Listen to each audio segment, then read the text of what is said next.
What's up, guys? Caleb Bakes01 back again for another random horror review for you guys today. To be completely honest, a bit of a refreshing episode this time round. This is the first episode in a little while that hasn't tied in with my Rue Morgue challenge that I've been doing on my channel, so to be completely honest, it's been quite nice to have a little bit of a break. Not need to kill two birds with one stone or meet any deadlines. I can sort of just take my time, grab something off my shelf like what I've done today. So for today's review, we have a 2013 film from Australia, being The Babadook. I've seen this movie maybe 2 or 3 times beforehand, as in before going back and rewatching it for this review. And it was nice to go back and check this one out. It's been a while, so we'll get into the plot like we normally do. Our lead character, Amelia, she's a single mum, and to say it just as transparent as possible, she is struggling. Mostly with the death of her husband. He passed away some time ago, but obviously that sticks around, and she's dealing with the grief, and she's struggling with all the emotions and everything that comes with that. But as I said, she's also a single mum, so she has her hands full with her young son, who, as I said, is a handful. He gets into a bit of trouble at school. He's a bit of a misfit, doesn't have many friends.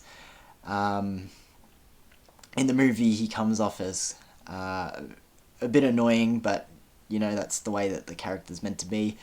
He just genuinely drives her a bit crazy, keeping her up at night, claiming that there's monsters in the house, that sort of thing. Majority of this movie is her dealing with grief, and she's clearly depressed and all that sort of stuff. But anyway, a mysterious book arrives in the house called Mr. Babadook, and the monster from the book starts to come out off the page and starts haunting them within their lives. And it's now the mum and her son dealing with this being. So I'll sort of leave it there. I sort of roughly went over it. For those who haven't seen the movie, I don't want to get too into spoilers, but we'll get into my thoughts of the movie now. So as I said, I've seen this movie 2 or 3 times beforehand, and if I'm being completely honest, this is the most enjoyment I've got from this movie so far. And rewatching it this time, I understand why, because as I said, the first few times I've seen this one was back when it first came out, being the year like 2013, so I would have been roughly 12, seeing this movie.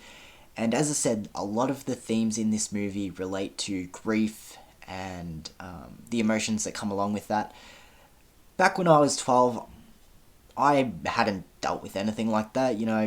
I hadn't nearly had enough life experiences, but now that I'm older and I could connect to the themes more and understand what's going on and the symbolism in this movie hit on a different level this time around, and I really enjoyed it, and I appreciated the film for that.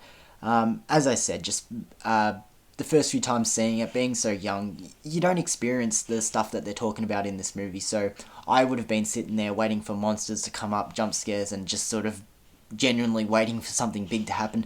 This movie is very subtle, but still hits. And with that being said, I sort of said waiting for jump scares to happen. This was probably the scariest I've found this movie. I don't remember it actually being that scary, but this time around it was a bit creepy. I wasn't fucking breaking in sweats or anything, shaking in my boots, but I didn't remember this movie being as creepy as what it was this time around. There's lots of like shapes lurking in shadows. Is something there? Is it not?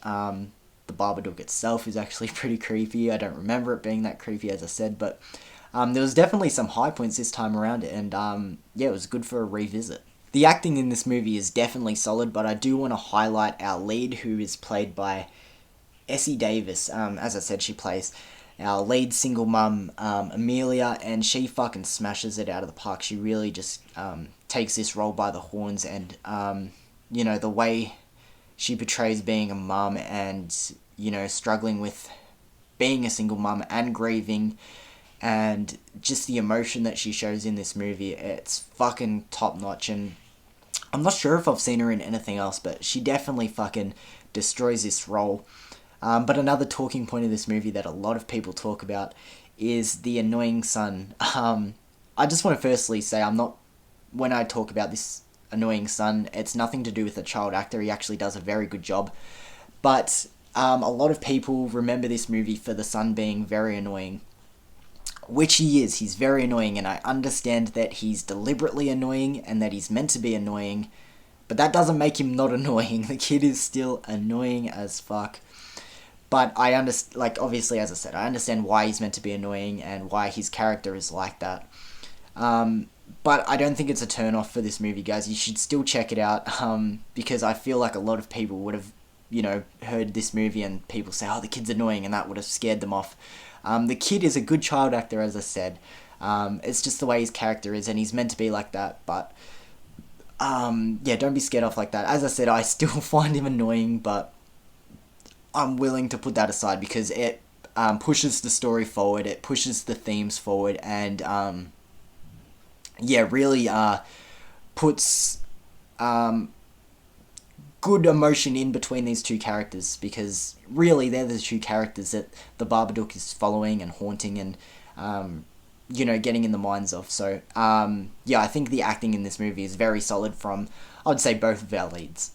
And even though I said this is the most enjoyment that I've got from the film this time around, the movie still has its slow points, some parts where I feel like it really dies off after it builds some really good tense scenes and good like momentum.